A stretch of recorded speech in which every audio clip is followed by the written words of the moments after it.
Malcolm Mystery, who was involved in the research, says that the aged, pregnant people, women, and those with pre-existing health conditions need to take precautions. Developing right now, fears that BBC news presenter Martine Croxall could have her job at threat after an astonishing on-air rejection of the BBC's trans extremism. Now, this prompted J.K. Rowling to post on X over the weekend, "I have a new favourite BBC news presenter." And in the last couple of hours, she has now also posted on X in reply to Martine Croxall, given these rumours that Martine could be disciplined, "You better not be in any trouble." Now, this was an astonishing moment. Just 20 seconds of television that has gone around the world.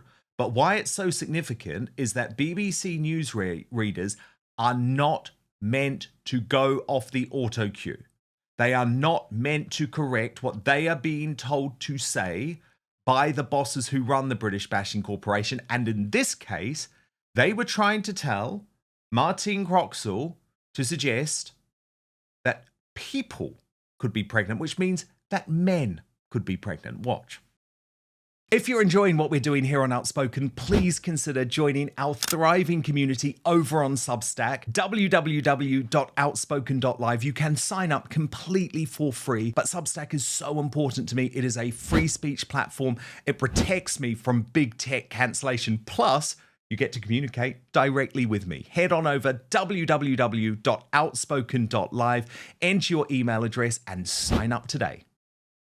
London School of Hygiene and Tropical Medicine has released research which says that nearly 600 heat-related deaths are expected in the UK. Malcolm Mystery, who was involved in the research, says that the aged, pregnant people, women, and those with pre-existing health conditions need to take precautions. Now, James Essex sent this around the world, writing the BBC is so utterly enthralled to gender ideology that it took a brave newsreader to correct the teleprompter instruction to say pregnant people by instead saying women afterwards. Let's hope she isn't cancelled for her rebellion. James English, the podcaster, added this challenge: if she gets sacked for this, I am happy to donate £25,000 to her. Legend. People are tired of this BS. And when Martine went public, writing a huge thank you to everyone who has chosen to follow me today for whatever reason, it's been quite a ride, Raoul Braverman, the husband of former Home Secretary Suella Braverman, but now a Reform UK activist, posted, "You are a hero. Is your job safe?" So to my superstar panel now, we have Stephen Wolfe, Director of the Centre for Migration and Prosperity, and Will Coleshill, Founder and Editor of Resistance GB. I mean, Will, this is quite an extraordinary story in a lot of ways, isn't it? Because it's something so minor that actually represents an issue that is so major. Because this woke mind virus has completely infiltrated to the British Bashing Corporation, where they think it is totally normal to write in a script for a female presenter pregnant people instead of pregnant women. Well, I think you've hit the nail on the head there, because this is a fundamentally toxic and dangerous ideology. Dan, do you know who John Money is, or was? Yes. He was the godfather of this gender ideology. He took two twin boys, one of whom they both had a condition with their genitals, one of whom had surgery, which went disastrously wrong. He stepped in, decided to start raising this child, or helping the parents to raise this child, as a female. Put out plenty of fake evidence saying that he was completely adapting. They gave him hormones, put him in dresses. They started calling him a girl. Part of his treatment that he was giving to these children was childhood sexual rehearsal play, where he had the twin boys, these are twin brothers, children, act out sexual acts which he photographed. For the rest of his life, David lived with depression, and he shot himself with a shotgun at age 38. This is their profits. This is where this ideology comes from. The idea that you can have this gender as a social construct. Gender is a linguistic term. Words have gender, humans have sex. And we've just got to fully reject this. It's completely Orwellian. I mean, what is it? The start of George Orwell's 1984 is it was a bright, cold April day and the clocks were striking 13. We must just reject it. They want to destroy language in and of itself. They want us using these words, gender, what's your gender, what are your pronouns? No. We just have to reject their language because we think in language. If we keep repeating these terms, if we keep using these politicized terms, then we'll start to think in them. And it does brainwash us. And that's why they bombard it through the BBC, whether it's through all of the TV programs, the soaps, through social media, everything they can to try and brainwash us and get us to conform to the way they think, they want us to think. Well, indeed, but it's a very good point to raise Dr. John money because no one wants to talk about him, do they? Because actually what he did was totally twisted. But Stephen Wolfe, I think the British Bashing Corporation are in deep trouble here because J.K. Rowling, you saw there, has put them on notice. And if they were to discipline Martine Croxall, I think all hell would break loose. Quite rightly, and it should do, to be honest. And J.K. Rowling's been at the forefront of raising the important issue of how women are being cancelled by this ideology, as Will has indicated. It is wrong. It is not pregnant people. It is pregnant women. And most people in the world recognise this as being sensible. But whilst we get the indoctrination from the BBC and all the programmes and the media, we then, as you noticed, get their stars, the BBC stars, the media stars like Stephen Fry, that comes up and criticises J.K. Rowling for taking such a principled stance. And I think he caused her a lost cause. And my view about people like Stephen Fry is that he's just simply become an insufferable, pompous, mansplaining misogynist, quite frankly. And the people who are representing these views, who potentially would want to fire this BBC presenter, in many ways, I believe, misogynists in their own right, by the ideology of saying that men could determine that they are women and they should take the priority over this. And that's where the BBC will be in massive, massive trouble. Let's hope so. I don't want her to see her lose her job. She's made the right decision. It's actually also lawful nowadays to indicate this has been the case. But we will watch this with a very, very keen eye. But first, don't eat breakfast until you learn about caloric bypass. Your breakfast is setting you up for the entire day to either gain weight or lose it. The term breakfast literally means to break your fast that you started the night before. About 4 hours after you eat dinner, your body switches from the nutrients we get from food to the stored glycogen we have in our bodies. Once glycogen stores are depleted, typically after 8 to 12 hours of fasting, the body shifts to burning fat for energy. Fatty acids are released from fat stores, where they are converted into ketone bodies through a process called ketogenesis. Then, when you eat breakfast in the morning, the body starts the cycle again. This is where the caloric bypass comes into play. Dr. Gundry, a heart surgeon in California, learned that if you break your nightly fast with something called MCTs or medium-chain triglycerides, you can actually keep burning fat throughout the day and use it for energy. But there are specific types of food that contain these MCTs. Using this breakfast breakthrough, he was able to lose 70 pounds just through diet, and he did this in his 60s. You can find out all about it and his exact method by going to thehealthyfat.com/outspoken. That's thehealthyfat.com/outspoken, or just click on the link in the description box below. It is important to remember that everyone's body processes fat differently, and it all depends on your unique metabolic type, which is why in the video he released for my viewers, he talks all about it. It's quite fascinating. It might change the way you think about your health. So go to thehealthyfat.com/outspoken or click on the link in the description box below. But now, back to the show. Well, I'm really glad, Stephen, that you raised the issue of Stephen Fry, by the way, because do you remember last week, he was utterly vicious in his attacks on J.K. Rowling. He said that she had been captured by TERFs. That was his term, trans exclusion and radical feminist. By the way, I love TERFs. I'm proud to be a TERF. Like, I think it's great. But he said she had been captured by TERFs and that she was a lost cause. And what was interesting is a lot of people assumed, including me, that Stephen Fry and J.K. Rowling were friends because they'd been pictured together and he had been the narrator for the audiobooks of all of the Harry Potter novels. And the awful Joe Mann posted, I've spoken to many of J.K. Rowling's once friends who now despair of her privately but won't do so publicly, which is very much the British way, and why nothing ever changes for the better. So well done, Stephen Fry.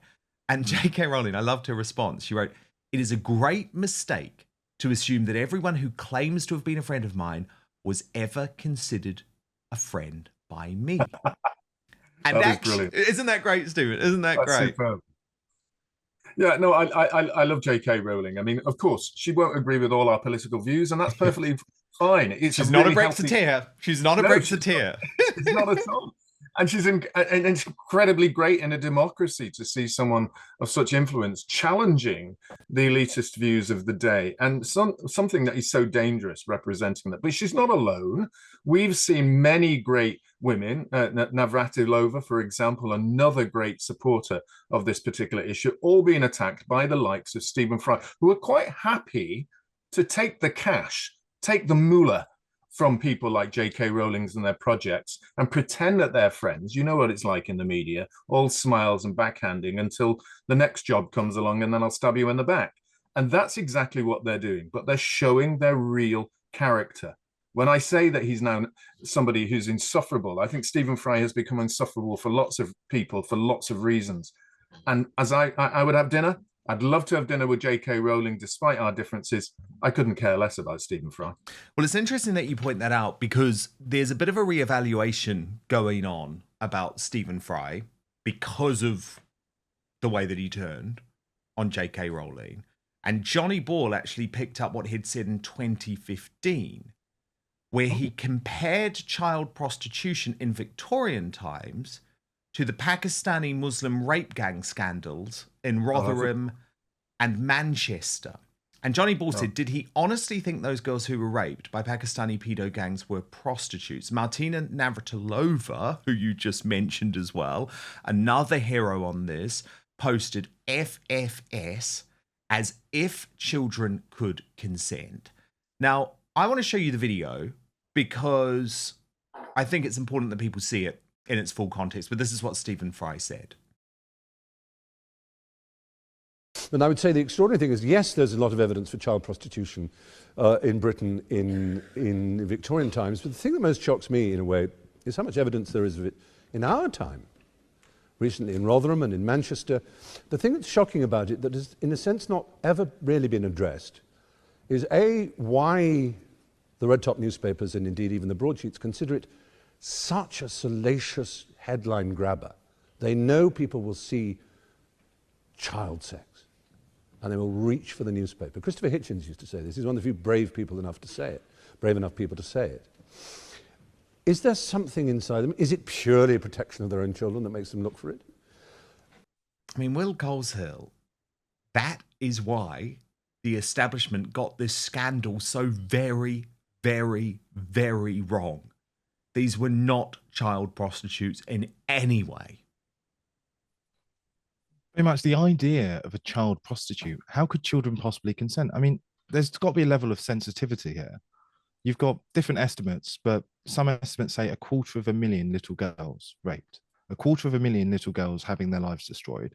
Then there are all of the echoes of that on their friends, their family, their communities, their future partners. You could have a cycle of abuse with their children. You don't know how much that's affected people's lives. And Fry calls that salacious, but it was the mainstream media who didn't want to cover it. It was the mainstream media who covered all of this up. Whilst people like Tommy Robinson, who we spoke about earlier, were out there marching the streets and trying to uncover all of this through independent media, independent journalism. I just think it's abhorrent what Fry's saying. Yeah, I mean, Stephen Wolfe, what do you make of that sort of? Because this is, I mean, honestly, there were Pakistani Muslim rape gangs operating in the United Kingdom as far back, well, actually, I've seen some evidence to say as far back as the 1950s. But one of the ways that this cover-up was allowed to go on was because the establishment did dismiss the victims very often as child prostitutes. And I feel like Stephen Fry is so wrong, so wrong to try and dismiss it in that way. Now, what's interesting, that video was from 2015. He probably wouldn't do so today because the Overton window has shifted, but we have to call out the people who allowed this cover-up to go on for so many decades, right? Not just years, but decades. Oh, Dan, I just find that particular video, which I hadn't seen until just now, sickening. Yeah. I find it stomach turning. I have a daughter myself, and to ever think that someone like Stephen Fry, trying to be intellectual, using words like salacious and child prostitution as though it was some kind of commoner's day issue, as though these little girls were actually selling their body for money when they weren't. It was totally different. These were slaves. These were abused human beings, and with no competence and ability to say no. And there's no way in any kind of sensible discussion that you could sit there intellectualizing this as though it was a child prostitution of the modern day compared to what happened in the Victorian ages. I mean, I said before, I don't like to see people cancelled, but having seen that, that's one of the individuals now I feel should be cancelled if he ever held those views and continues to hold those views, which I just think are beyond the pale. They're absolutely beyond the pale, and this is why I love J.K. Rowling actually bursting so many of these bubbles. Because look, I don't agree, as Stephen said earlier, I don't agree with J.K. Rowling on a lot, right? Like, she was massively anti-Brexit, but it's not the point, because sometimes it's not about agreement, it's just about truth. And that's why what Martine Croxall did was so powerful, because if she were to be disciplined for stating a biological reality, I think the backlash against the BBC would be so massive. Should point out too, by the way, Martine's not someone who's scared of BBC management, because she previously successfully sued them for age discrimination after she and a number of other senior female presenters were effectively sacked because they wanted younger models on air. So I think this is great, because what we don't want at the British Bashing Corporation, you know I am a massive proponent of just defunding the organisation altogether. I think the BBC is a disgrace. I think it's an embarrassment. But what we don't want is woke ideologues on air who are going to go along with whatever management tell them to do. And trust me, as someone who knows what it's like to be sacked for going off script, or actually for not doing what the producers are telling you to do, I thought there was a real bravery in that. So well done her. Thank you so much for watching Dan Wootton Outspoken. Please click on my face just to the bottom left to subscribe to this brand new independent news source, and turn on the notification bell so you'll be alerted to our brand new live shows, uncancelled interviews, and special royal episodes. Outspoken is also now available as a podcast, so you can listen to the show every weekday on the go, wherever you are.